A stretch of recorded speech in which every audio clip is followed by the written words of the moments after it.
The main motivation was to apply machine learning on networks.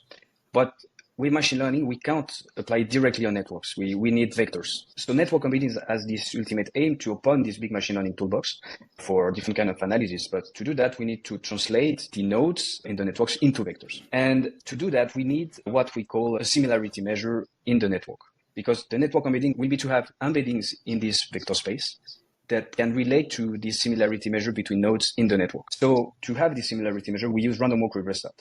Random walk reverse stat is a method that is very well known in the field of network theory, network analysis, but not really in machine learning.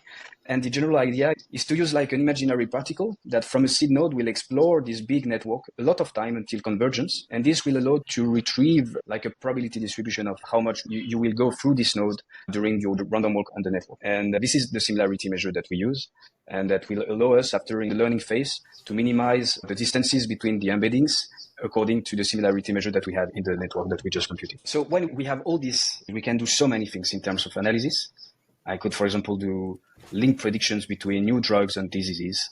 We can find new targets. We can understand more diseases. So many different questions can be asked on this kind of system. And we did clustering, we did link prediction, and we found this link between GABA and cancer. But if I have to talk about a new next step after this method, I think it will be to link it to some sort of LLMs or transformers, because they use also embeddings. And we can use these embeddings that I have with this system as an input now for new kind of applications.